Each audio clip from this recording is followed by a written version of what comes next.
What's going on, you guys? If you're watching this video, give me a minute, we'll be getting started. We're going to be doing just a general chat about some stuff that's been going on in my life. Maybe some folks will give their opinion on some things, and we'll go from there. Be right with you.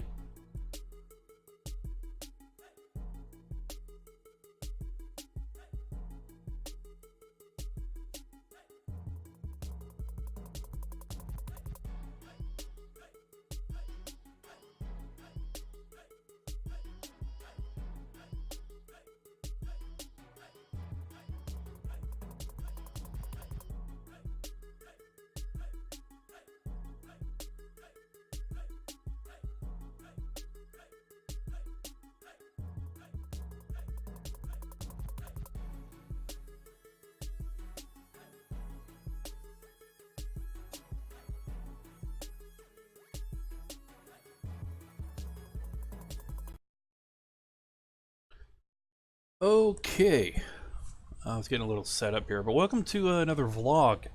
I just wanted to touch on a few things. I don't know how busy it'll be on this stream, but this is a bit of a late night vlog. I haven't done a vlog in a while. I want to do this one live and talk about life changes, my life changes specifically over the past couple of years, how they've impacted me. Maybe they can help some folks. I don't know. If you're watching this, hopefully. Maybe it'll help you. You know, maybe it'll give some insight into me as a streamer, as a person. We're currently live on DLive, YouTube, and Twitch right now. This is a standard stream format, as always, just sans the gaming for the most part. You know, pretty much overall, the last couple of years has been rough, off and on for me. There's been hey Dakota, how you doing, buddy? Hunter, good to see you. There's been major changes in my life, most notably my divorce. Divorce is never easy for people, you know. I think mine is probably one of the easier divorces in the range of divorces throughout history, I would say. But it was definitely a turning point for me, as it would be for anybody. Because it caused me to, it caused several factors in my life to change. Number one, my location. Number two, where I was going and how I was getting there. And number three, where I was going to end up. I lost a partner for life, which is inevitably what a marriage is. You know, you have a partner for life. You got somebody there by your side. You share your income. You share your life goals. You share pretty much everything. And in a divorce, that feels like it's being torn away. In a lot of ways, it's kind of like having a conjoined twin, you know, especially at the hip, and especially in a good marriage, which is where I was at for a while. And you know, you let your souls mingle. You let everything in. You let them into you, your heart, your mind, your way of life. And that's, you know, and that's the way I definitely do things, especially like as a lover, as a husband, boyfriend, fiance, whatever, partner. I'm full in, fully dedicated, loyal, everything. And she was the same way. But inevitably, as it does happen, especially I would say in people in my age range, unfortunately, some things just couldn't be resolved. And that's, you know, that's just the truth of life. It's going to happen. Divorce isn't inevitable for everybody. People usually can work out their marriage and make it happen. And there are people, especially older generations, that stick out every single detail. And they really work through it and make it work. And I think that's the ultimate key.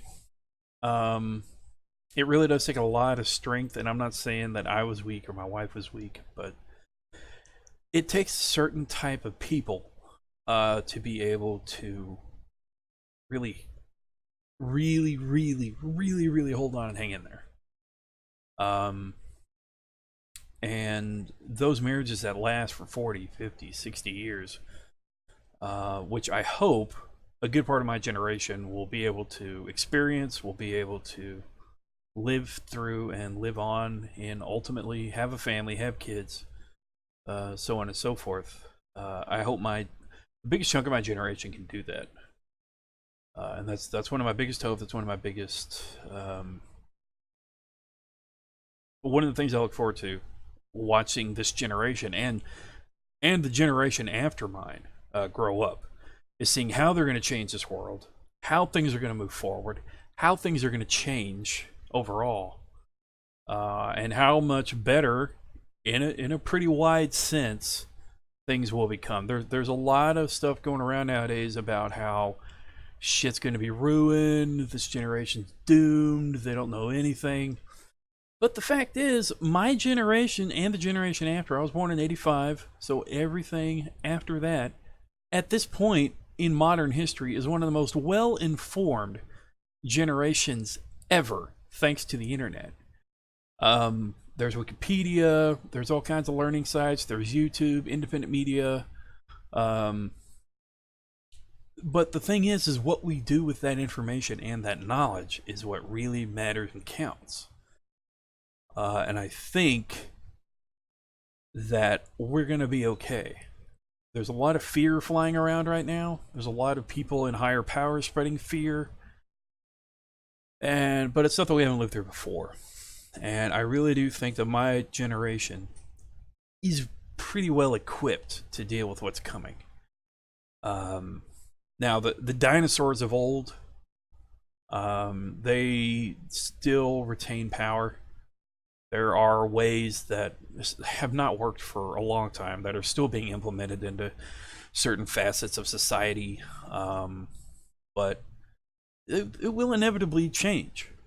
And I think our generations forward will benefit from those changes. So that's just my personal input on it, but I got kind of deep there. But anyway, with all that said, like I said, the marriage was a major turning point for me. I've already went into kind of how I dealt with it personally and with my wife and so on and so forth. We're still good friends, but what came about with that was also internal changes. I would say the last 4 or 5 months, since I've moved around a couple of times, kind of led a gypsy kind of lifestyle, not really being able to put down roots anywhere. I am, knock on wood, feels like I'm getting to a point to where things are getting steady again. For how long, I don't know. You can never know with life. That's one of the things you learn as you grow up. Nothing is promised. Nothing is definite. But you do the best with what you can do. And what I look back at with me personally is who I am and where I'm going.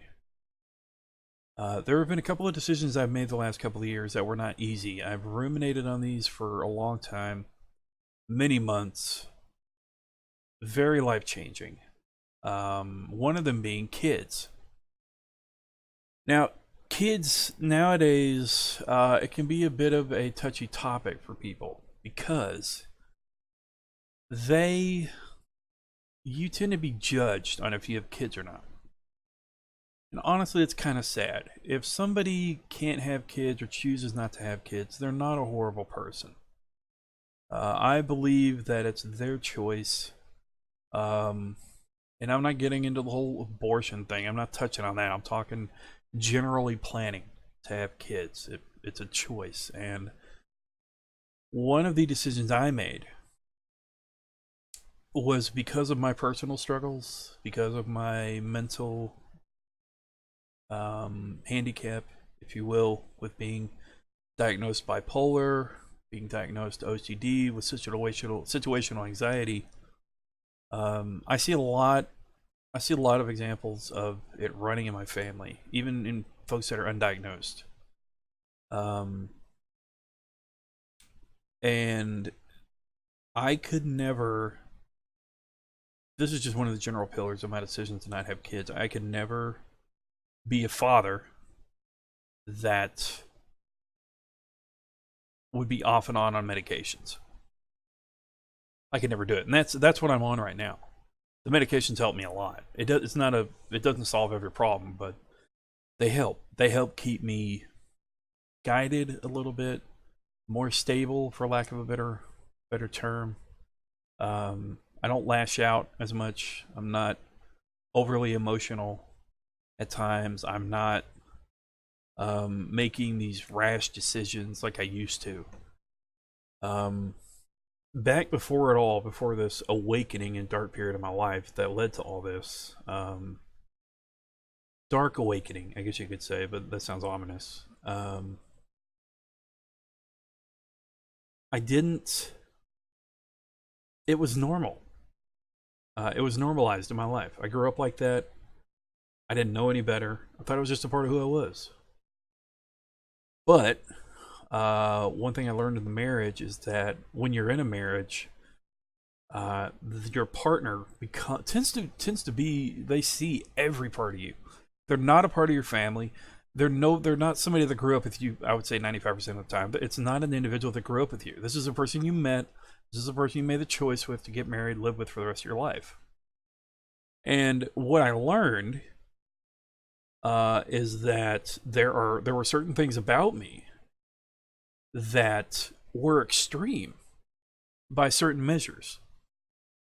And so I started getting these hints of, okay, well, if that's compared to a certain standard, if that's extreme behavior, but it feels normal to me, where does the balance come in? Like, where do I fit in when it comes to being, quote, normal? I threw out that idea. I don't think anybody's ever normal. There is not a normal person on this planet. They are who they are. But with that said, there are certain mental faculties that can be thrown off or readjusted to such an extreme state that it really does affect their personality and their life in general. And that's something that I saw in myself and I felt needed to be dealt with. And what really pushed me over the edge of needing to deal with it was the whole suicidal episode that I went through. Because I went through this phase of no escape. I'm in a dark room. The only way out is the extreme way out to end my own life. So that provided this deep, dark insight into what I am capable of. Which leads me to, again, I could never. It is one of the primary reasons why I chose not to take the path of trying to be a father or to be a father. If I can help it, because shit happens. But and it was not an easy thing, because I grew up wanting to be a father. I grew up wanting kids. I grew up wanting to see my son or my daughter smile and hug them, wake them up in the morning, give them breakfast, see them go off to school, see them graduate, have my son mow the lawn for me so I don't have to do it, that kind of thing. Child labor. But it's probably one of the hardest choices I've ever had to make. Aside from deciding with my wife to end the marriage. Granted, the divorce scenario really didn't help the situation of deciding to have kids or not. But overall, I could never live with myself if I were to have a child and some random night I forget to take my meds, or some random week, or I run out of insurance and I can't afford my meds for a while, and I lash out and something happens, and me being who I am, I could never live with that. I couldn't do it. I've had a lot of dark moments in my life, but if I were to do that to my own child, if I were to lash out and say something really, really horrible, because I have done it back in the day, could never do it. And I know a lot of people argue that, well, Silent, that just happens. That's just part of being a parent. That may be true, but I'm not. It's the current state of my life. I'm not built to be able to deal with that. I couldn't shoulder it.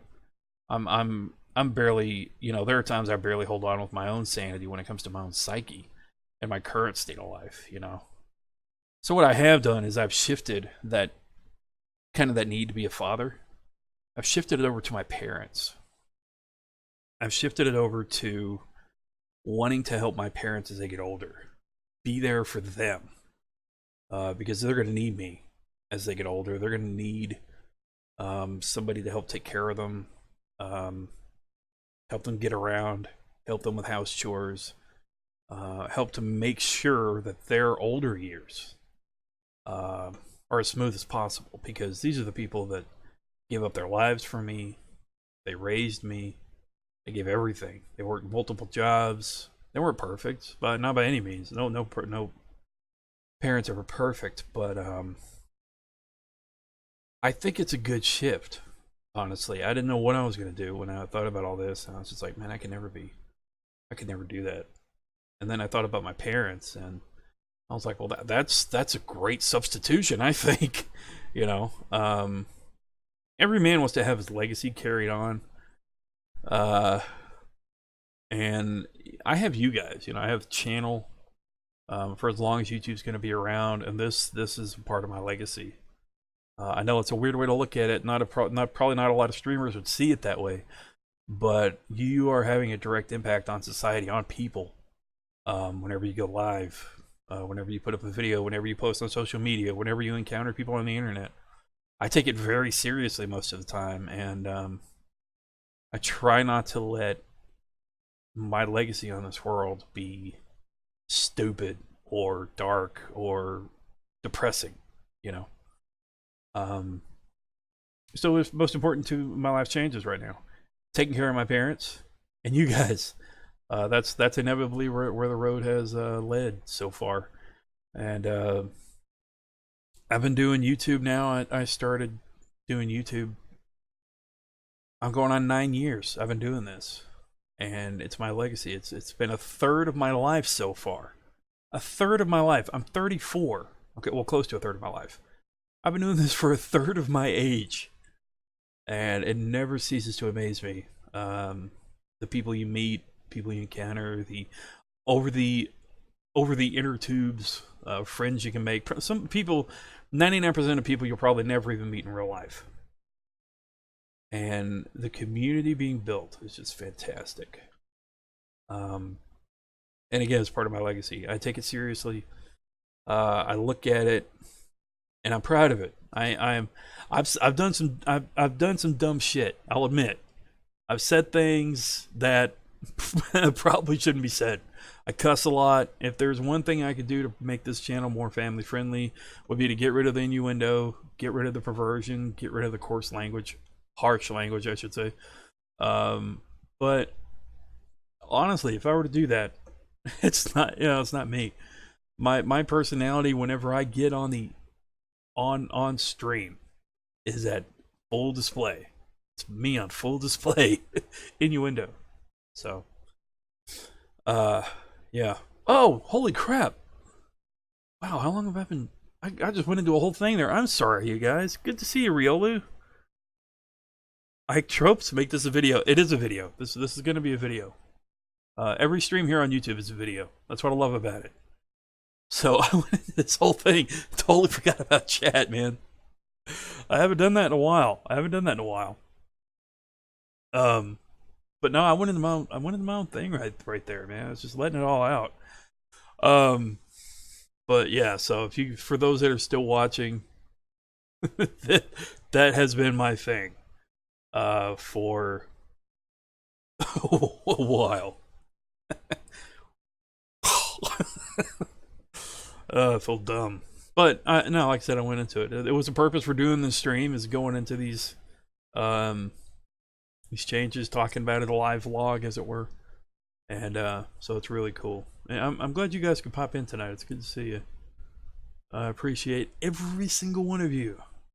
Even though it's 10:16 at night and you guys should be in bed. We're all getting older. We all need sleep. I know I do. But, yeah, so. For what it's worth, you're doing a hell of a job. Well, thank you, Riolu. That means a lot. I mean, obviously you guys enjoy the content. You guys obviously enjoy me. I know I'm not the most entertaining person. I'm not 100% entertaining all the time. I have my moments, but And I'm not. That's not negativity. Just being real. Um, but you guys are awesome, and always have been. We've had our run-ins of bad apples, but you guys obviously enjoy the channel. That's why you're still here, right? I mean, you guys help out financially with getting equipment for the channel. Um, you provide great feedback when I need it, and it's always welcome. Hunter, hey, we love you. Thank you, man. It has been a while since we've had a good venting vlog stream. You needed. I do. Well, that's the thing. I do. I did some reflection today. Like here. So here's the truth. Um, Over the past year, you guys know I've been going to counseling. Well, over the past few months, the way the job's gone with moving around, I haven't been able to afford to go to the counselor. Number one, I haven't had insurance, and number two, I haven't had a solid paycheck. So that's been the tough part. And so I've had all this stuff built up. And I was talking with my mom today, who I work with, by the way. We were talking, chatting back and forth, and I got into this thing about these changes I've noticed in people that are exclusive to my personal life. I rarely ever bring them up on stream or on video, but as you get older, and as people get older, you see things about people that you once held at a high standard. And that's one of my it probably will inevitably be one of my downfalls, I think, in some ways, because I hold certain individuals to a high standard, especially those that are immediate family, that are very special to me, obviously. And I've noticed things in certain individuals that I never thought I would see. And I've been shocked by things that have been said, things that have been posted on social media, things that have come out about people, and it's been a realization. It's been a wake up about how even the most loved people in our lives aren't perfect. We all have our dark sides, to put it in a way. And I was talking about that with her today, and it's weighed on me, man. It has weighed on me to no end, because this specifically, if a couple of people were a major part of my childhood, helped shape me into who I am, and it just blew my mind, the things I've been seeing the last year in some of these people. And I still love them, but it has definitely tweaked my mind and my opinion about them just a little bit. Unfortunately, over to the negative side of the meter, and it can be scary. But anyway, Kevin, 1B in Minecraft. I haven't touched Minecraft in God knows how long. Actually, fun fact: Minecraft was one of the first games I ever streamed. Believe it or not. I was building a map for Themyscira, where Wonder Woman, obviously where Wonder Woman comes from, for those that don't know. I was building a map for Themyscira. It was a cool little project. I never finished it, but cool little project. One of the many projects we started here on the channel, and it never really, unfortunately, came to fruition. But that, along with an arc in my personal server, bridging every possible island, because I love building bridges.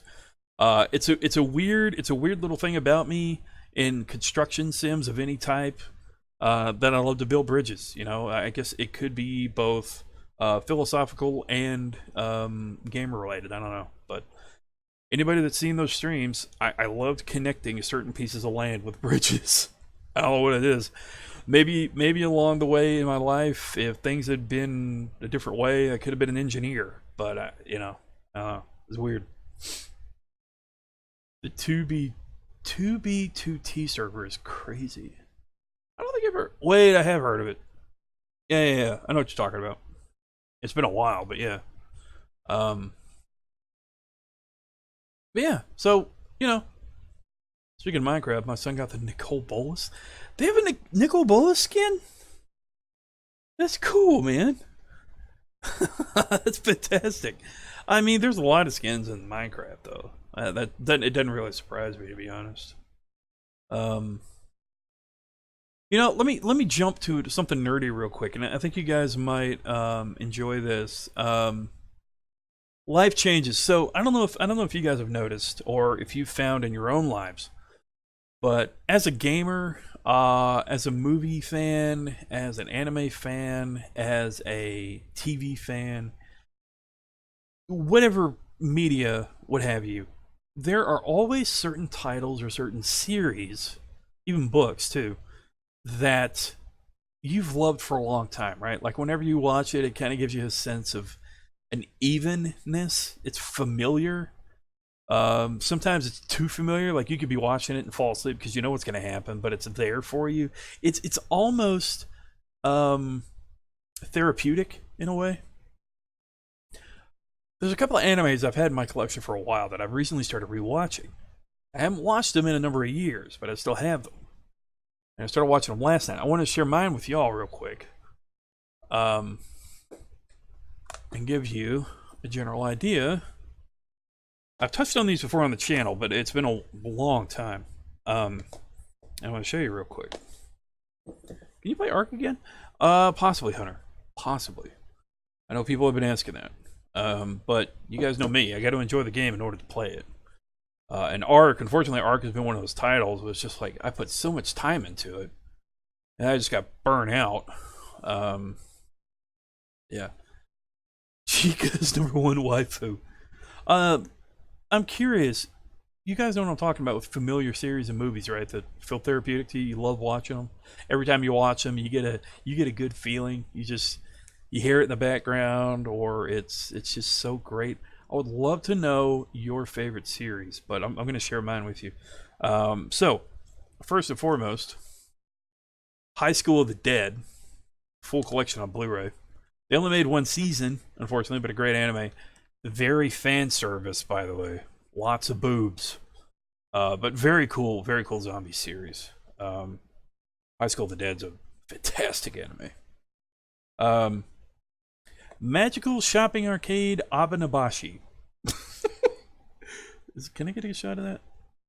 Magical Shopping Arcade Abanabashi. That's a mouthful. But this was done by ADV Films. They've done numerous other animes. I unfortunately it's a 4-part disc set. I unfortunately only have 1, 2, and 3. I mean 1, 3, and 4. I need to get 2. I'm probably gonna buy it on Amazon at some point, but that's it's a great series. It's a great series, and I definitely recommend it. What it does is it takes these two kids right here, these two kids, and I believe a family member passes away, and their village or their part of a city is planned to be demolished. I need to rewatch it, but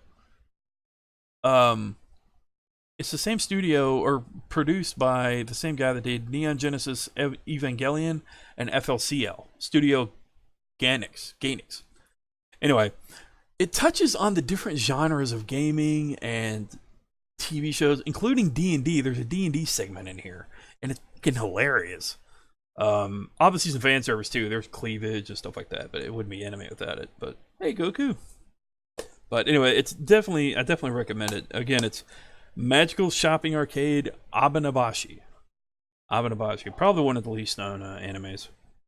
And this one I love. It is cute. It's one of those harem-ish animes where like this guy has all these girls that is just drawn to him. There's no sex, but it's just it's really cool. But it's one of those harem-ish type animes where this nerdy guy attracts the attention of all these girls, and most of them are bots. They're robots.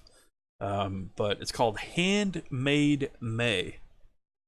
You guys probably saw me post this on social media the other night. Handmaid May is a great series. It only had 10 episodes. Much like High School of the Dead only had 1 season, this one only had 1 season. It was done by Pioneer. Pioneer kind of tapped into the anime scene just for a little bit. For those that don't know Pioneer, they tend to be more famous for their electronics, especially 90s. like in the 1990s and stuff like that. I don't really think they've made anything recently. Actually, they may be out of business for all I know, but it's a great series.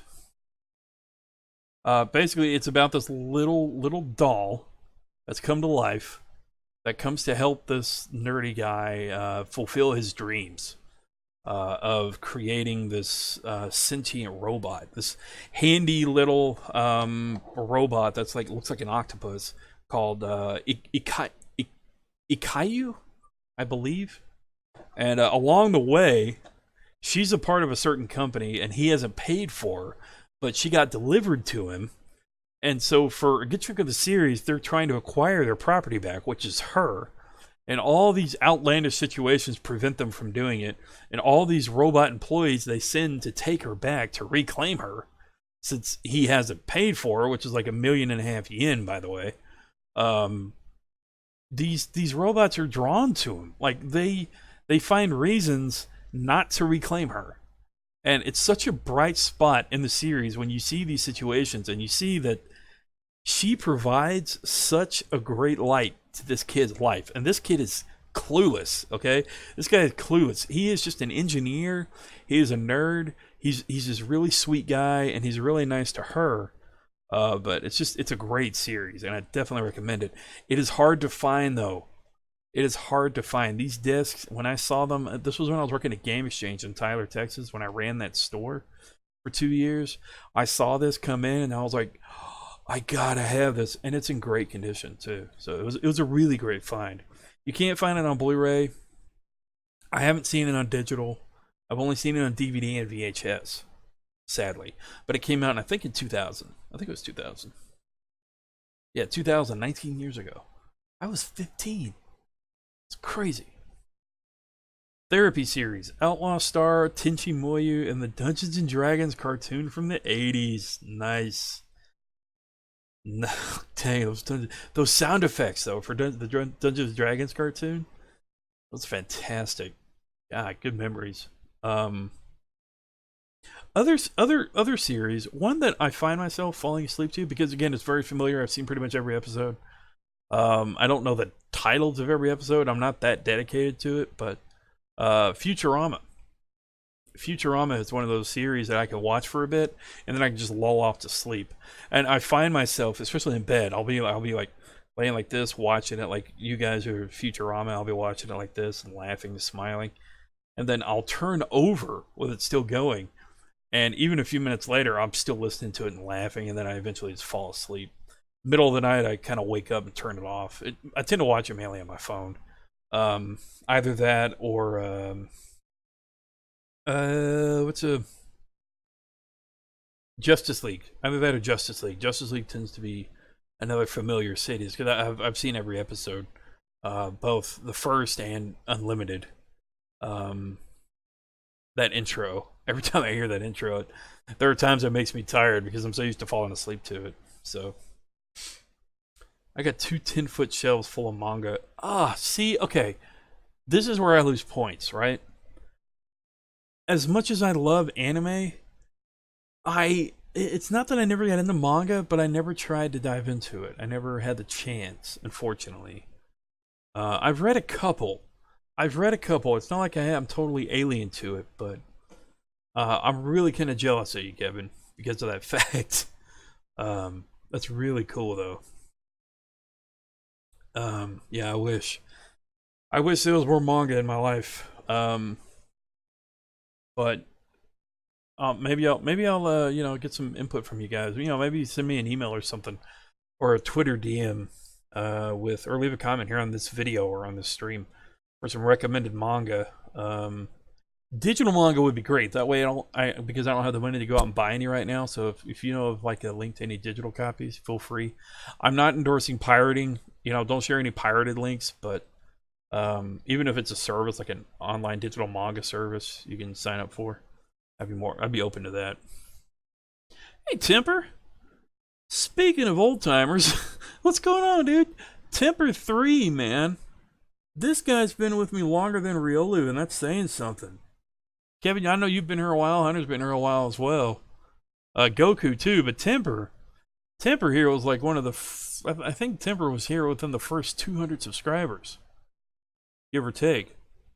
He's been a part of my channel since forever. It's good to see you, man. Hopefully you're doing well. Yeah, I love you guys. I seriously love you guys. Some of you guys have been here for so long. It's crazy over the years. I know that the channel, it's only really started to see its peak in the last 4 or 5 years, but I've been doing this a while, and some of you guys have been here for such a long time. I don't want to say like loyal subjects or anything, but you guys are just so freaking awesome. It's crazy. Oh, nothing. No, working mainly. Working on a property up here, trying to get it up to code and going. Therapy books.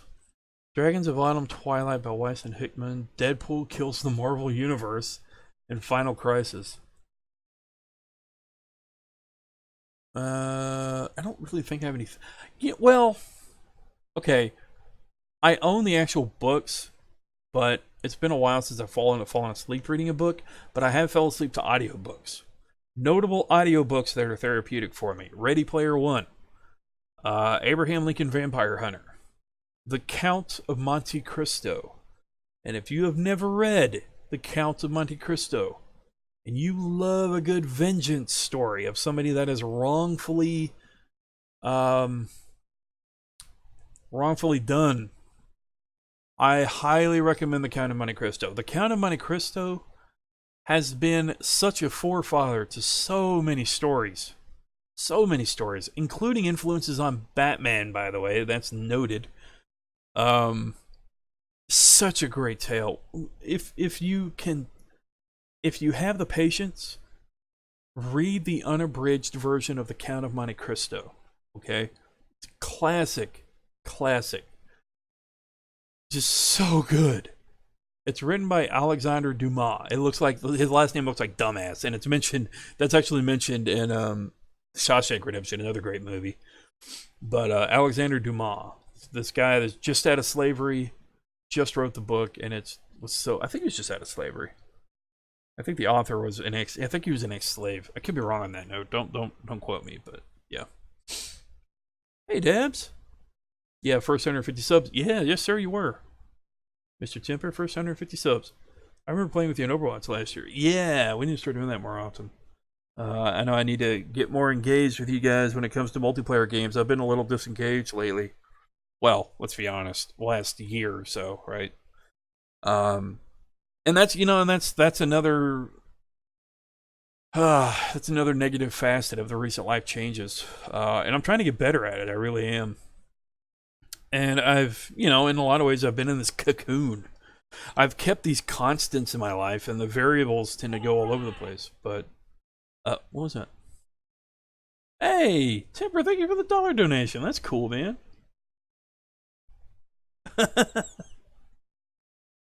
Wait, how long did I leave that up there? Wow, he's still going. There it is. Count inspired. Yeah, V for Vendetta. Exactly. And I love, God, I love in the movie when they're showing the classic celluloid film. Get your own tree. So good. So good. I got goosebumps. Thank you, Rio. I got goosebumps. I gotta rewatch that movie. Oh, such a big smile on my face. I love that. Thank you for that. My thing's not working. Oh, you're good, Dabs. Don't worry about it. You're good. But yeah, The Count of Monte Cristo. In fact, here, let me prove it to you. I've had this for a while. As soon as I can get it. There we go. Thick book, right? It looks like a Bible. Nope. Count of Monte Cristo. Really, it is so awesome, man. So cool. If you're not into actual books, another book I have, Total Symbolism tome, but the classic tale of a man chasing his monster, Moby Dick, or the whale. Moby Dick. That's a lot of dick. Moby Dick classic, man. Herman Melville. Oi. again, a total symbolist, total symbolist thing. But actually, Moby Dick is another classic tale. But a lot of people argue that it's a horrible example of how to write a book because the character is narrating. I think it was one of the first narration novels, actually, but I could be wrong on that. But another good book. All right, good night, Timber. One of the best Natalie Portman films. True that. True that. But yeah, God, I love talking about books. I love talking about anime, movies, all kinds of stuff. Um, but I'm off tomorrow, thankfully, and probably be hitting some more. Hopefully, we'll be hitting a couple of streams tomorrow. I plan on trying to do at least a couple. Um, Call me Ishmael. Yeah, dude, I love that they put Ishmael in the. Really? How did I just blank on this? League of Extraordinary Gentlemen. League of Extraordinary Gentlemen. Um, Call him Ishmael, please. He's the driver of the car. It's fantastic. That's it. That was a movie ahead of its time. League of Extraordinary Gentlemen. Ugh, such a great concept. Especially the man in the painting. So good, so good. And Van Helsing's assistant. Yeah, assistant. So awesome. If you guys have never seen that, I definitely recommend it. League of Extraordinary Gentlemen. You've probably seen it and probably don't remember it, but it came out in what year did it come out? Came out in I have it right here on Blu-ray. Didn't give a year. Really? Oh, 2003. 2003. This was basically the Avengers of 2003. Underrated film. Totally underrated. Takes a bunch of classic characters and puts them in a scenario. It's fantastic. Justice League if they did it right, right? It's just awesome. It's such a great movie. Very good, yeah. I'm glad you guys know what it is. That makes me proud. Makes me proud. But yeah. So anyway, Back to the Future. That's another series I could fall asleep watching too. Very therapeutic. But yeah, so anyway, that's that's just some of my animes I thought I'd share with you guys. Kind of got on topic about things that are calming and familiar. Whenever you're feeling like the world doesn't understand you, or that you need a place to escape to, don't let it become addictive, but take some time for yourself. Play a game, turn on a familiar TV show, movie, read a familiar book. Escape, but don't escape too much. Interesting note, the World Health Organization has just recognized gaming addiction as a real thing. That's a big thing. I definitely believe that you can become addicted, man. Seriously. And it can cause so much anxiety in your life, especially if you're trying to be a pro player and people are egging you on and torturing you and being toxic and calling you shit. It's an unfortunate come along with gaming communities that you'll encounter that. Back in the old days, you didn't really have it because you were kind of disconnected, unless you went to arcades. But most of the time, you're at home playing a console. You didn't go online most of the time for the first 3 or 4 generations of gaming. And then we come into the online generation, and I'll be flat out honest. The online generation, in a lot of ways, really fucked up gaming for a lot of people. I will say it blatantly, especially pro leagues. Okay, they're fun to watch, but in the background, these guys deal with a lot of anxiety. I mean, a lot of anxiety just to be the best, just to get their muscle memory just right, and they pressure themselves and they stay focused. And some of them, just like in any other sport, it is all consuming. And it is a shame that it happens, but it does happen. It does happen. And I don't care what anybody tells me. That much anxiety should never be put on anybody, especially when it comes to video games, which is just supposed to be a source of enjoyment, So that's just my kick on that.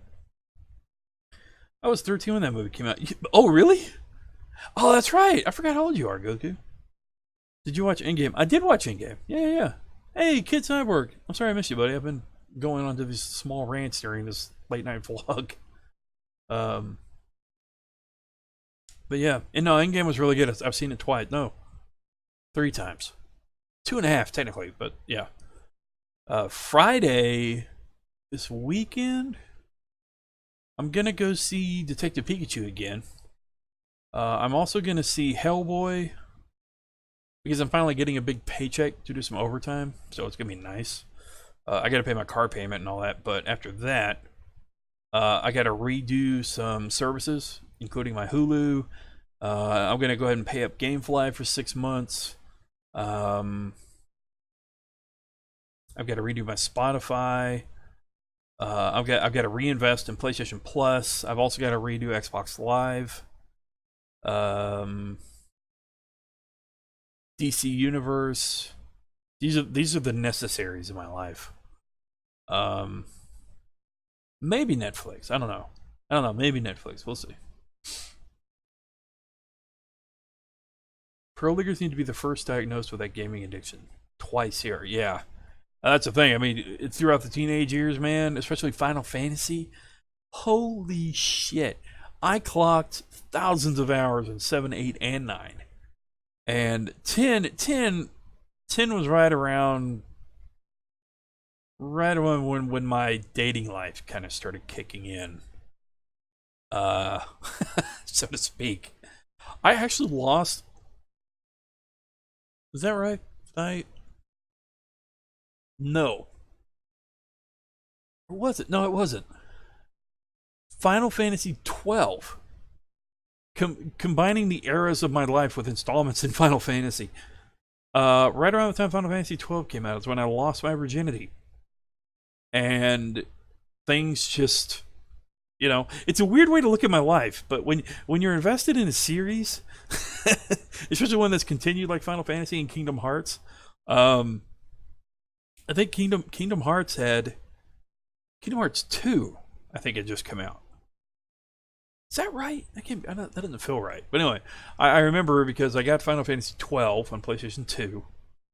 And like a month later, there's a gap. I don't remember what happened there, but I was dating this girl.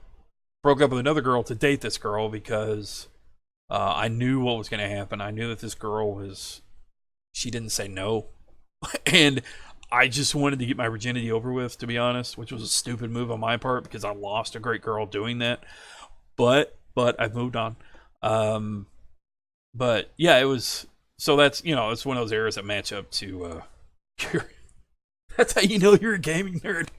When you judge eras in your love life based on the game that was out at the time. Fantastic. I just saw Detective Pikachu today. Oh, cool. How'd you like it, Cyborg? 113 hours logged on FF4 on the SNES. Oh, dude. Final Fantasy, I didn't start diving into it technically until 8. I played 7. I jumped to 8. Actually, I first played 8, then I jumped to 7. Then I jumped back to 8, and then I jumped to 9. But so 8 was kind of my cherry to the Final Fantasy universe. I loved it. I don't think they'll ever do it. I mean, I would love a remastered version, or reboot, even reimagining, I guess, of Final Fantasy VIII. I don't think they'll ever do it like what they're doing with Final Fantasy VII right now, with the remake. But it would be fantastic, and it would touch on so many things that are relevant today. I think it would be so relatable, but I don't think it'll ever happen. It is, yeah, it's a great movie. I agree. Detective Pikachu is fantastic. But yeah, so Final Fantasy's still going, man. Still going. And one of the most treasured, I mean, you guys have seen this for those that haven't. One of the most treasured parts of my small collection is this sealed copy of the original Final Fantasy, including the map, the ads in the box, and everything. It came into the Game Exchange one day, And I should say resealed. I resealed it because it came complete with the box and everything. Really good condition. It wasn't sealed, otherwise it would be worth about $200-300 easily on eBay. But so I resealed it with our sealer machine, and I've had it ever since. I've had it with me. Oy, wow, 8 years, give or take. Been with me for a while. Maybe here on the channel we'll replay through it at some point. I don't know. We'll see. But it would be really cool to be able to do that. It would definitely be emulation if we did that, but it'd be really cool. But that's one of the value parts of my collection, really. Yeah, it's funny. I was asked earlier by a family member, what part of your collection, if the house was on fire, would you run to save? Aside from my computer? And I still can't answer that question. There are so many things in my collection, in my room, that are special to me in such ways that it's really hard to surmount to one specific thing. It really is. I mean, it's really hard. It might be this guy. It might be this guy. Maybe, because for those that don't know that, it's about a 2.5-foot Charizard that I got for $10. And again, another thing I found at Game Exchange. One of the benefits of being a store manager for 2 years at a game store, stuff like this come in, especially used product. What he's wearing is a medal from Extra Life from 2016 that you guys helped me get by doing that 31-hour World of Warcraft stream that we raised $1,000 for, and that's a silver medal for doing that. The golden age of the channel, I guess you could say. I haven't done anything like that since, man. That's younger Kenny. I'm getting older. I don't know if I can do that crap anymore, especially the way things are. I don't know. Maybe if I get more stable one day, maybe I'll do another marathon like that, and we'll do some charity. I've always got the charity link down below, of course, but the big events like that, I don't know, and we'll see. But that was a hell of a thing, man. That was a hell of a thing. 31 hours, and we even unofficially broke a world record. I've said it before and I'll say it again. Not many streamers can say that. And I am damn proud of that, and I am damn proud of you guys for helping out, for those that did. And I know more than a few of you made a donation to it, and thank you guys for that, always. But it was pretty awesome. And definitely a chapter in my life that I will never forget. And Charizard's a bit of a reminder of that because of that medal. So, pretty cool. That's where my cherry for the series went. 1991. Man, it's crazy how years fly by. I'm 34, man, and it's the things you go through, the events that you have, the arcs in your own life, the series, the narrative that you go through, the drama.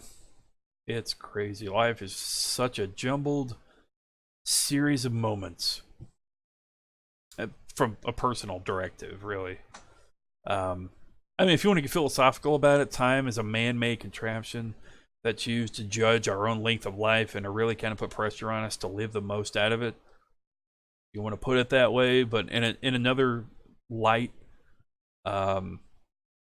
personally, I've always been of the belief that we as human beings are avatars of the universe exploring itself, seeing what's possible. We're a realization of what the universe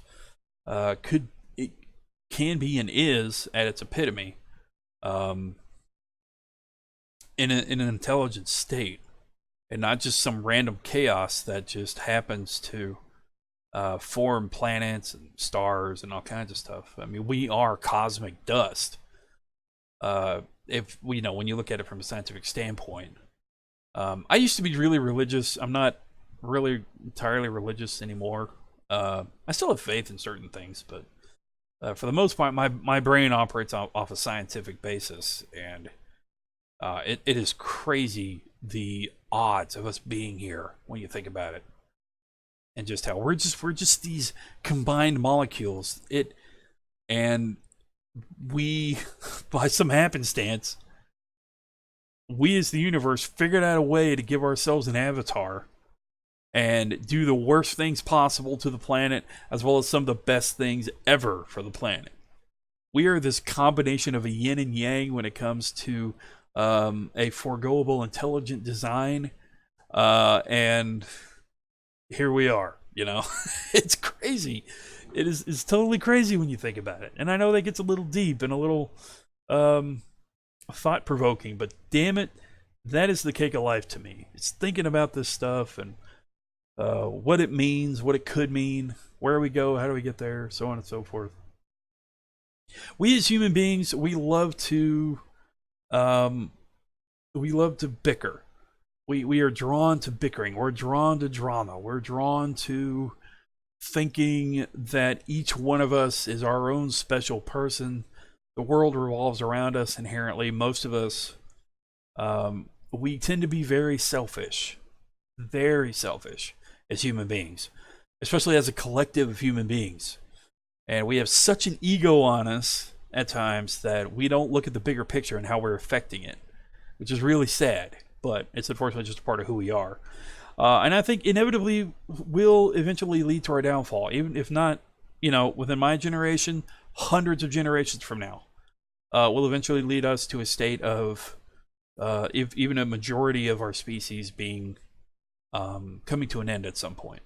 So I know it's kind of dark, but I think it's inevitably the truth, because if you look at humanity as a collective and you look at one single person as a representation of that collective, it's crazy how much the two correspond. Because we as humans, for the most part, as individuals, we have a tough time learning to let things go. We have a tough time learning from our mistakes, and we do it repeatedly. Now, it gets easier with experience and as we grow older, but when you take that fact and you put it on humanity as a whole, it's true as well. History repeats itself so many times with us on this planet, it's ridiculous, because we never learn from our mistakes in the long run, because society has such a short memory, and we 99% of the time never learn from our own history. And we keep repeating the same mistakes over and over. So, maybe one day that'll get better. Again, I think with this generation and how informed we are, I think it'll get a little bit easier and a little bit better at recognizing what we should do and what we shouldn't. But then again, you never know. So, I don't know. That's just my 2 cents. It is deep stuff. And I apologize, you guys, if you're not used to that, if you're new to the channel. I know most of you aren't, especially given the names in chat right now, but I get into this shit, and again, it's my bread and butter. I love thinking about it. I love ruminating on it, and it's a good and bad thing, because it can really kind of get you down when you let it get too deep, but at the same time, it can also be kind of uplifting to really kind of dive into it and really. And I think that's a bit of a fact for me, is that over the last year or so, I've been starved for an intelligent encounter to bounce back and forth with people on this.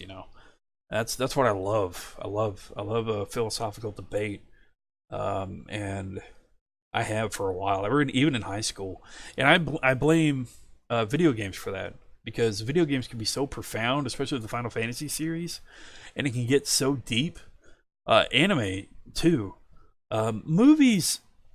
Hollywood movies, they can get deep-ish, but you need an extended script, like an 80-hour RPG, to really analyze and look and see a good writing, And that's really where video games came in. They were a bit of a trigger for me when it came to looking at things from an analytical standpoint and looking at these characters in these stories and jumping to the fact that we're a character in our own story. And that this movie we're in, this series of events, even sometimes unfortunate, zing, we're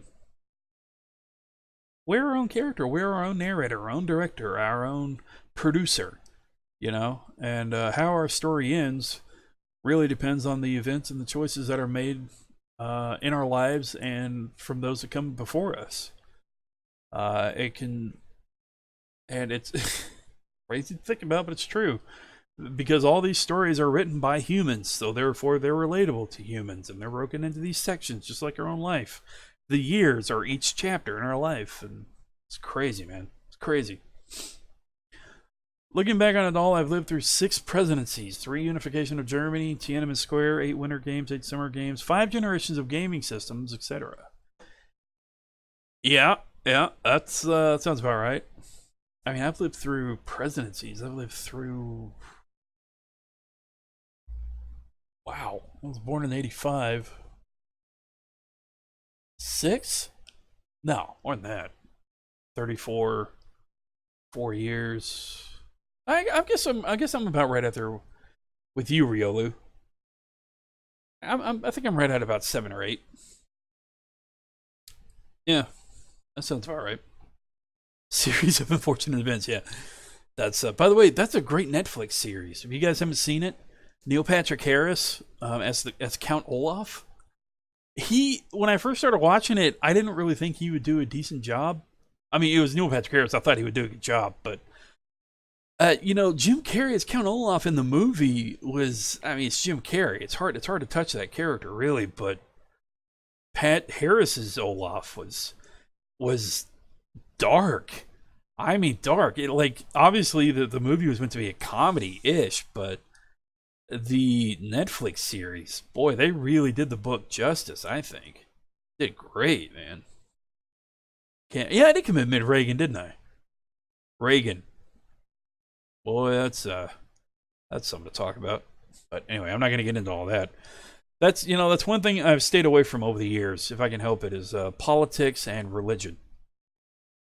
Because my viewpoints on those two subjects tend to be pretty controversial, and I'll never put that on you guys. I do have a personal Twitter that I talk about who I support, and I'll get into feeds and threads, and I actually do a lot of moderating as volunteer work for certain individuals, and I get enough politics on Twitter. Granted, Twitter is not the best place for politics. It's very toxic, and politics tends to be one of the most toxic subjects you can ever cover. But my own personal views on it, I never want it to affect the community. So I created separate outlets that are separate from the channel. That's why you guys never hear me talk about it 95% of the time. So, and people get so fired up over politics. You can mention one name, one word, one label, and people lose their damn minds over it. I'm guilty of that as well. I've been there. But it is nuts how much religion and politics can trigger people. It is crazy, and you don't even need to have any kind of mental disorder to become triggered when it comes to these subjects. It is just nuts. And a conspiracy part of me says that it was engineered that way. These topics were engineered that way so that people don't really talk about it. They just go on with their lives, so that these greater people can do what they want in higher positions in politics and religion, and the common folk don't talk about it because it's very unbecoming and it gets people pissed off. I could go into this whole conspiratorial scene, but I'm not going to. Anyway, I played the game A Series of Unfortunate Events. You know what? I never played the game of Unfortunate Events. I never played the game, but it was probably good. Lyndon Johnson was your president when I was born. Johnson?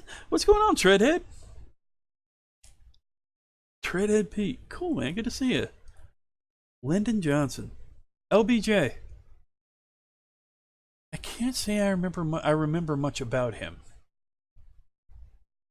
I mean, I've read about him. I know that there's an LBJ in Dallas named after him, but that's about all I know. Some conspiracy theories might be cool. I am a bit of a conspiracy nut, and I've got more than a few when it comes to politics, trust me. But maybe, I don't know. Again, I try to keep it separate from the channel, so. These topics are the cars. We all chase them, and we could lose our damn minds if we ever caught one. I'm like a dog chasing after a car. I don't know what I would do if I ever caught it.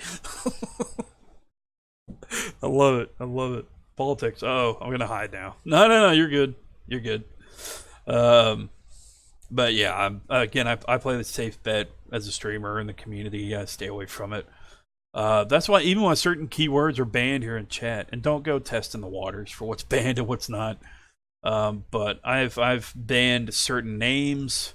I've banned certain topics. If you try to type them in chat, it'll Nightbot'll lose its mind. So he took over after Ken. Oh yeah. Gotcha. Yeah, you're right. Speaking of Kennedy, if you guys want another good book or a good series, especially on Hulu, 11/22/63. 11/22/63. November 22nd, 1963, the day Kennedy was shot. It is a book by Stephen King based on the JFK assassination. And it deals with a character going back in time to thwart that watershed moment of his assassination. Probably one of the worst moments in our history. I can only imagine if that man had not been shot or assassinated, where we would be now. There's no telling. A lot of people have a different take on it, where we would be. Some say country wouldn't be here. Others say we would be thriving a lot more, but it's hard to say. Is that the one with James Franco? Yes, it is. It is. And it's fantastic. In fact, I may rewatch it tonight. I don't know. We'll see. It's great, man. It's seriously, it's such a great series and a good book.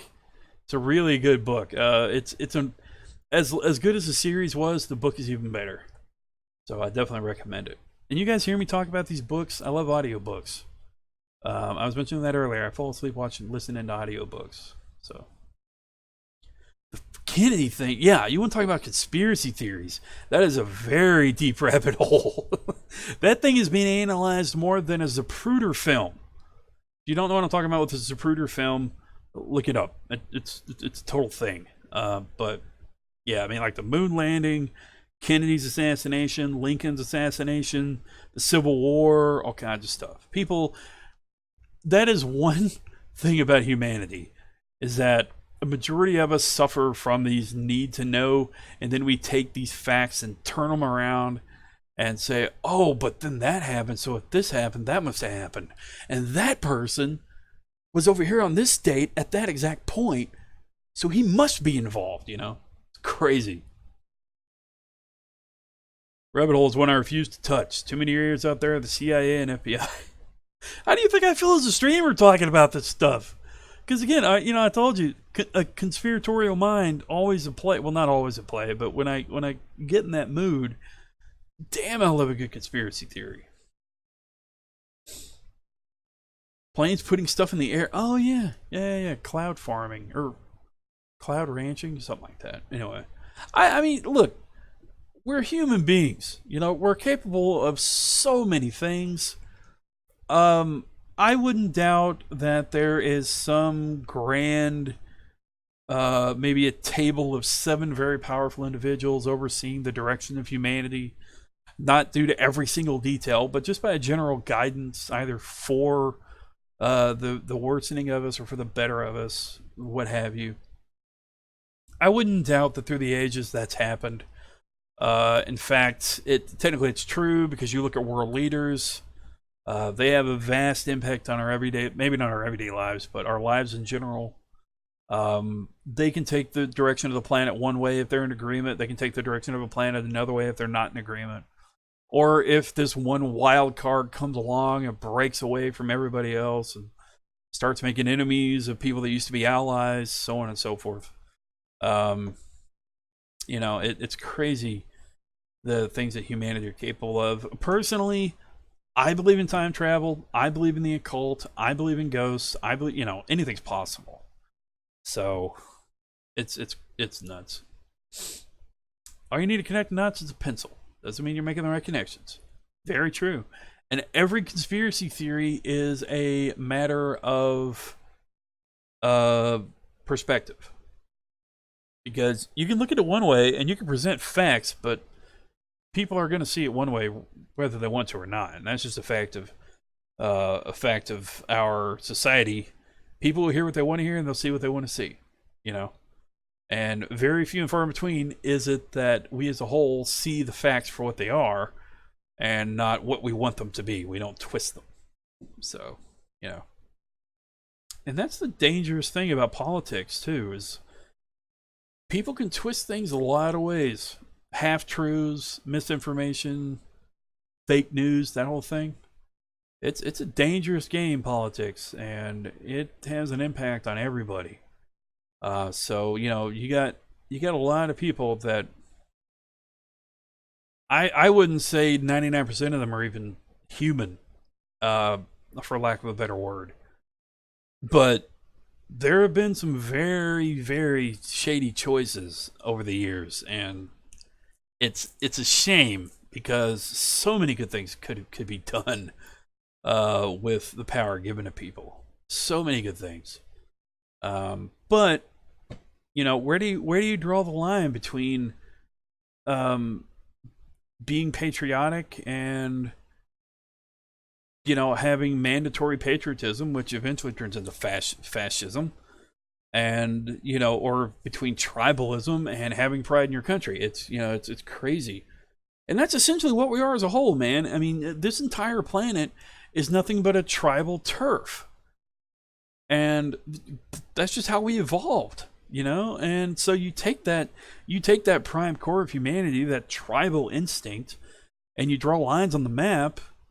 You cross that line, you fucked up, you know, that whole thing. And but then again, I'm a dreamer. You know, I think that if humanity in the future ever came together as one, that's obviously a scary thought, because you know, especially like in the Bible, it says that the planet coming together as one is a bit of a bad thing.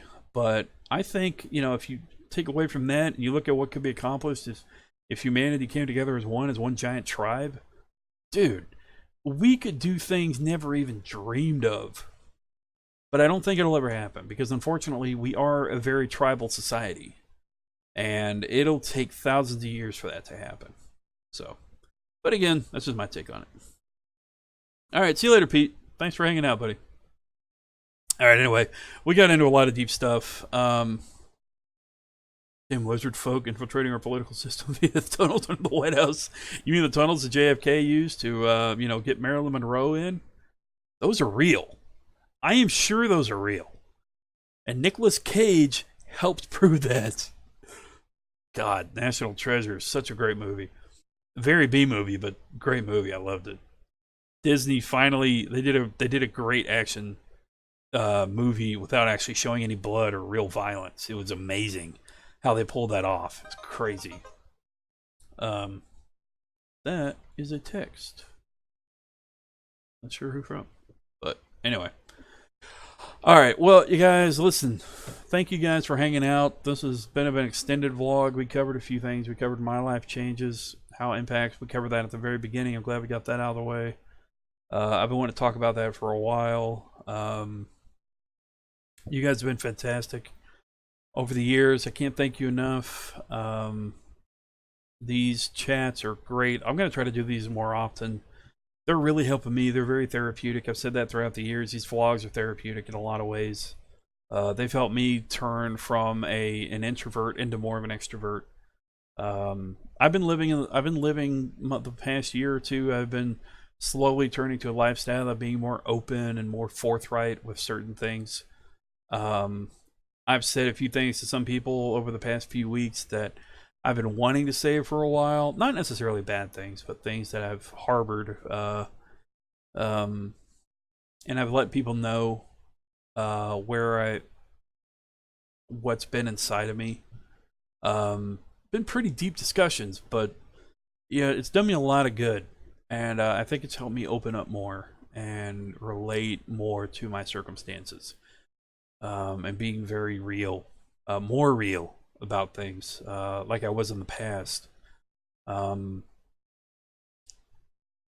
I'm proud of myself for that. I really am. And hopefully you guys can be proud of yourself.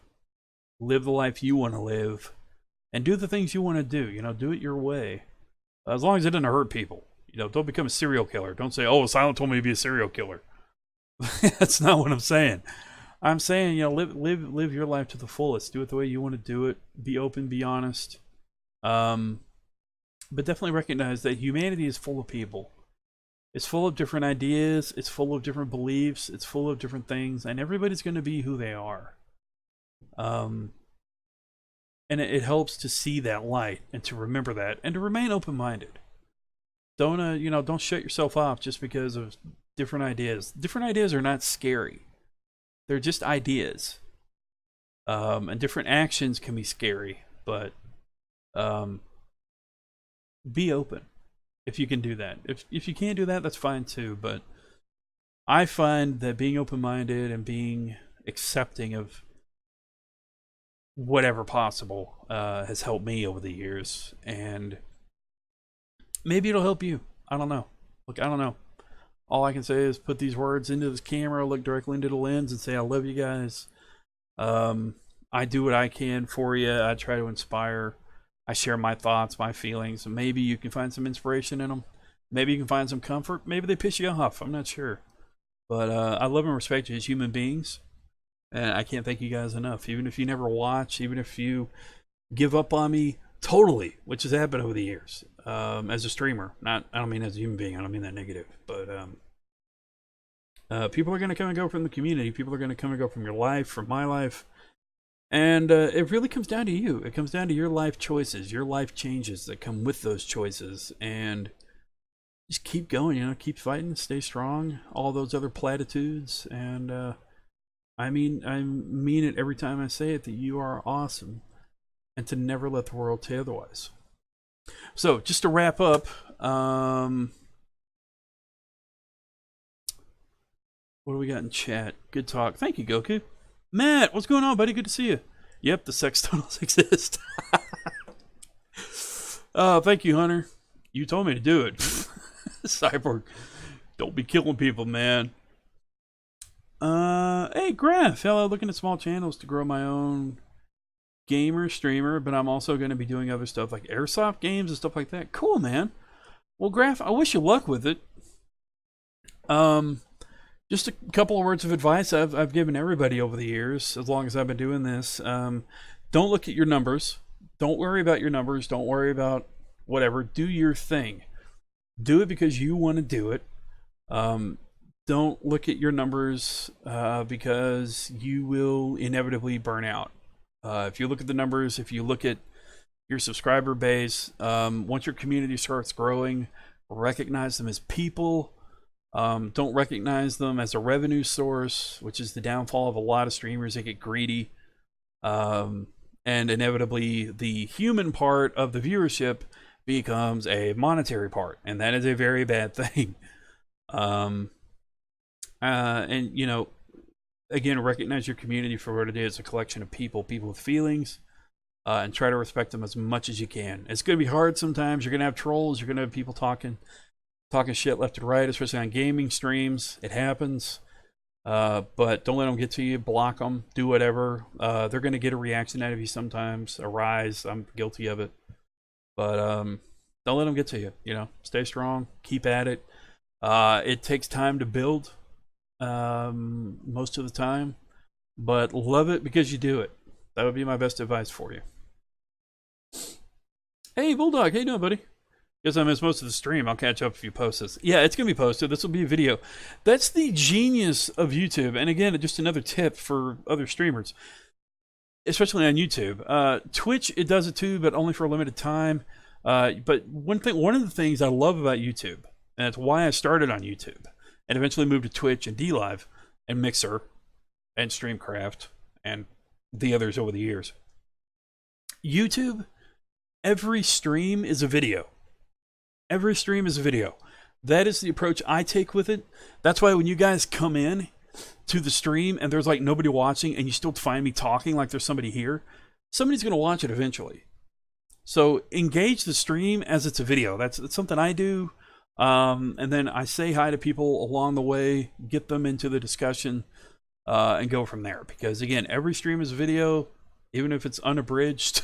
It's a very long video, but it is a video. So That's why I even say at the end of the stream, if you're watching this as a video, be sure to like, subscribe, and comment, and go from there. So, rolling the freight. Oh yeah, you're still out on the road, aren't you?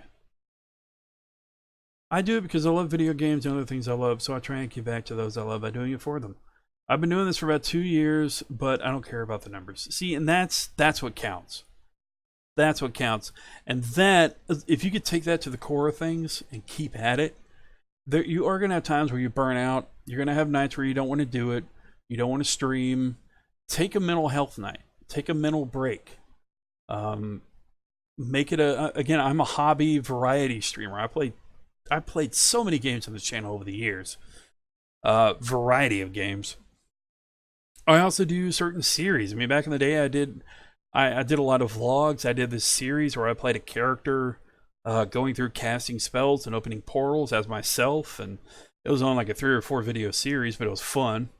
You know, experiment, do different things, and make it fun. But definitely take breaks. It's okay to take breaks. It's okay to take some time off. Your community will understand. For the people that don't understand, there's nothing you can do. You're human. You have needs. There's things that need to be done, and you need your breaks. So, all right, Night Hunter. I want people to have fun too by watching me have fun. I think that's a good way to view it. That's how you get better at your communication skills. Exactly, and that's one of the great things about being a streamer, man, about being a content creator, is that if you're a bit antisocial, you can eventually build to be more social because you're developing skills, even if it's just words in a chat. It's real people, and you're learning to engage with them. You know, so, and it's hard to remember that there's people behind the words on the screen, and there's people behind the donations that come in. There's people behind every like, every dislike, every subscriber. Sometimes it's hard to remember that because, again, it's just data. It's just data on a screen, but there's a human being behind that data.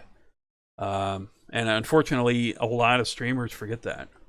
I've seen that over the years, and it's sad, but it's true. Especially as you get bigger in a community, you start to make a living off the community, and you think you can just abuse your base. But little do you realize, much like customer service jobs, you wouldn't have anything if it weren't for those people. So what the hell are you going to do? Keep abusing them? You know? So it's, but yeah, that's about, that'd be my, that'd be my tip for it. Home tomorrow, off 3 days before going to South Carolina. Ooh, that's going to be fun. I know the witch is off work too, man. Hopefully she's having a good break from all that. Another suggestion is the IRL vids and streams. Yeah, kind of like this stuff. Like the live vlogs. I find them very engaging. Very engaging. And I think it's fantastic. Just a way to connect. They get to know you a little bit personal. The crazy thing about streaming is that there are a few ways you can do it. Like my buddy Phoenix Feather, his channel has taken off because of one game, but I don't think he's done a face reveal yet. He's been nothing but a voice to his community. I mean, obviously those that know him on his personal social media have seen pictures of him, but I don't think he's ever done a face reveal. And I could be wrong about this. He might have, but I haven't seen him reveal his face once. And he's got a very prominent community for the most part. And but unlike me, he's never shown his face. So a good majority of his people probably don't even know what he looks like. You know, they just know his videos and they know his voice. So you can do it that way. You can be a face streamer, you know.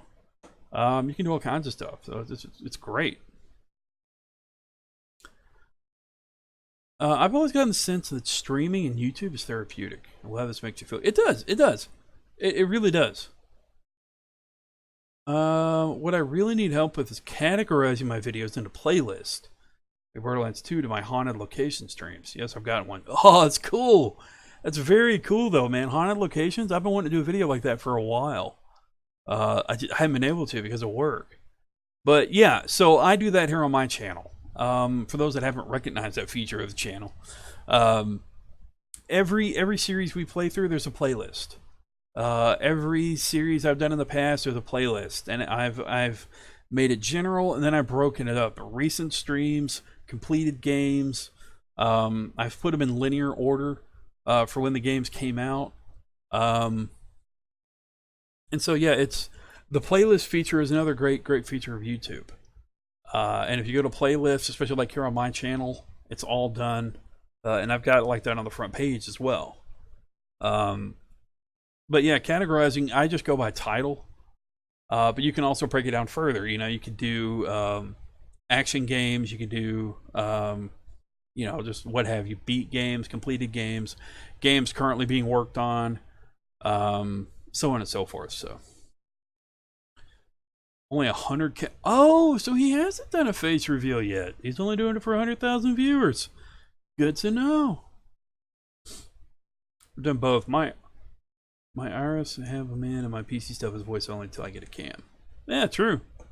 Yeah, and Bulldog's another variety YouTuber as well. He does the IRL things. He's on the road a lot, so he'll record with his phone. He does a lot of road views from his semi, and but he also creates his own content too. What I mean by that is that he does a lot of creation in like Grand Theft Auto and stuff like that.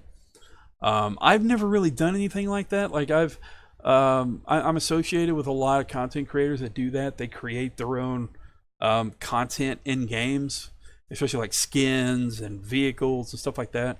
I've never really dove into that. I can only assume it's very time consuming.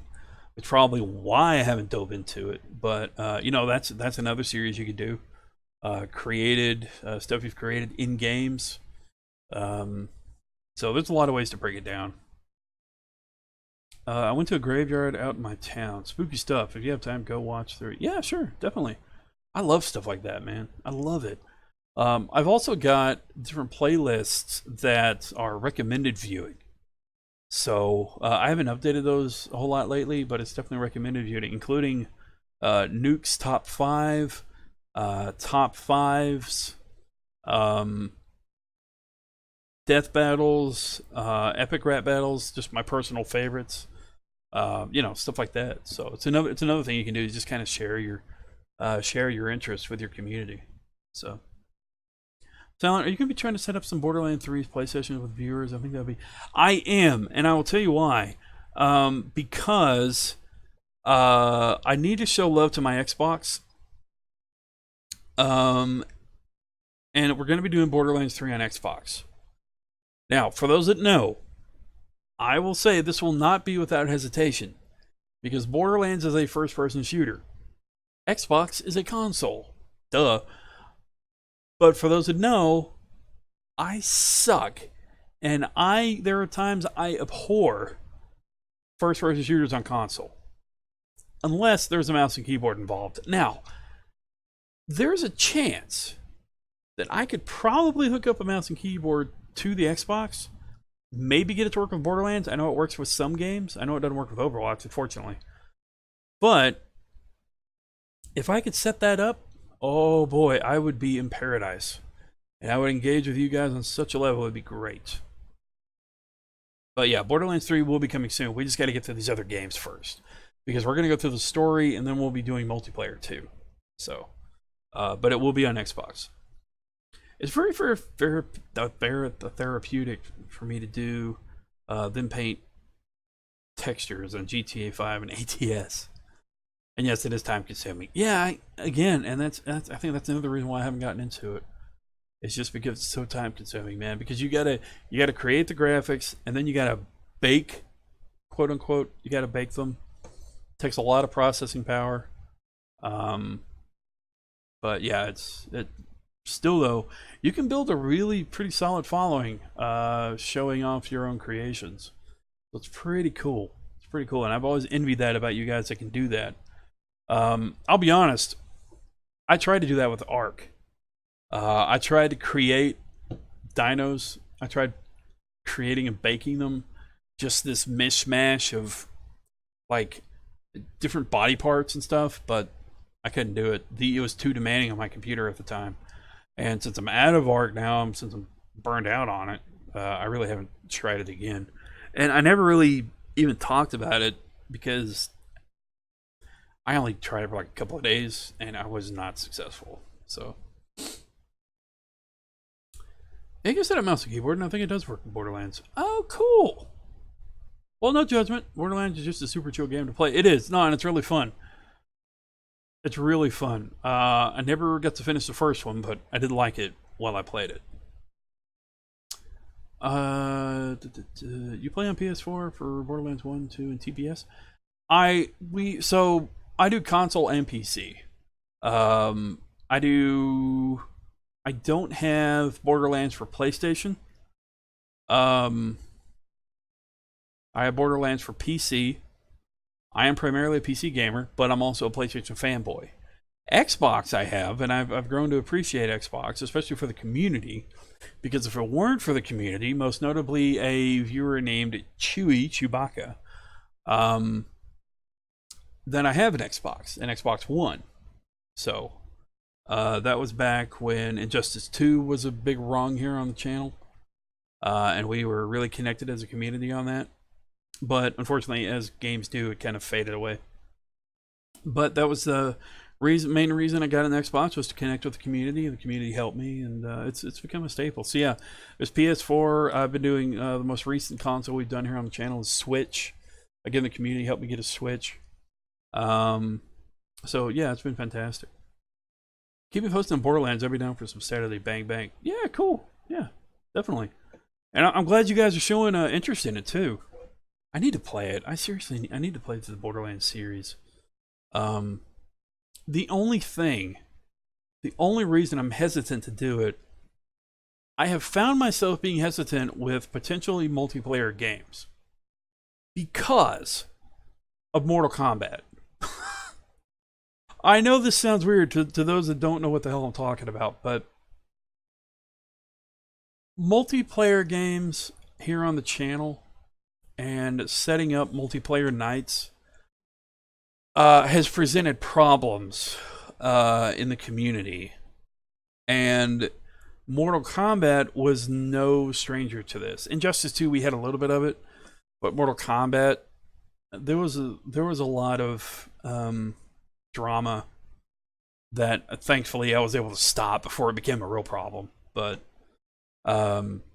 it can be very demanding on the streamer to not be able to do these, and I feel really guilty when I can't do it, because you set up these multiplayer nights and people, if you can't do it, they constantly ask if you're gonna do it, and then there's high expectations on my part, and it's really hard to do it with my work schedule. And on the other side of it, you can get parts of people in, because I'm an open streamer. I let anybody into the Discord. I don't just lock it and say, no, you can't come in unless I know you. So with that, it's an open mic. Shit can get said, people can be made fun of, and it's a box of worms that I only try to open when I feel fun can be had. Now, that is a a shortcoming on my part as a streamer, but yeah, so there it is. Boyfriend is doing his first playthrough of Borderlands 2 with me. It's been a treat to revisit it after a few years. Well, see, and that's the thing too. Much like Halo right now that we're doing on Sunday nights, much like Halo, it'll be a fun playthrough for me. I think it really will. If you guys enjoy a good storied first-person shooter, I definitely recommend the BioShock series. If you've never played the BioShock series, I definitely recommend it. So, my username on PS is the same as on here. If you have any games we have together, maybe we can link up. Yeah, sure, definitely. Yeah. So anyway, that's just covering the multiplayer games. But yes, Borderlands 3 is coming. We will do some multiplayer nights. I can't promise all the time, but we will do it. And it'll be even better if I can use mouse and keyboard on Borderlands. It would be fantastic. I gotta look at that. Bulldog, I hope you're right and I can do that. That'd be great. But we'll see what happens. All right. Well, feels like I just ran a marathon. I'm gonna get some Z's. I gotta get up and unload and head home. All right, man. Hey, have a good night. Have a safe trip, Bulldog. And it's actually about the same for me, you guys. I think I'm gonna go ahead and call it a night. I'm already starting to get dry throat. I'm going to go in the living room and watch a little bit of anime and then try to hit the bed. But I hope you guys enjoyed it. A big shout out to everybody. To Matt, to Graf, to Bulldog, to Riolu. Get shout outs out of the way. There's tradition here on the channel. Goku, Hunter, Dabs was here earlier. Kid Cyborg, Treadhead Pete.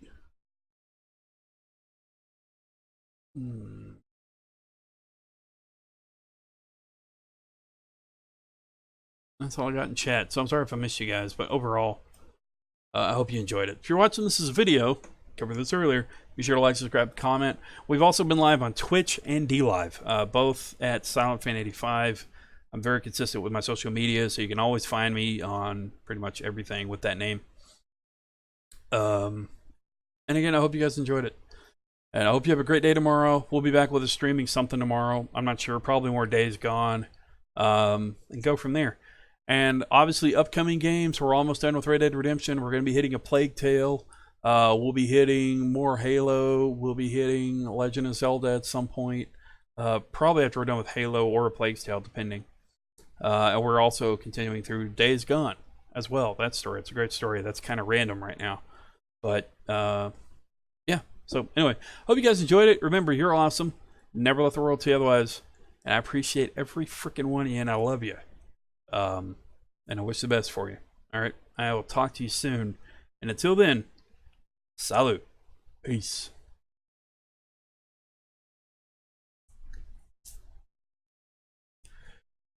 Whew. Well.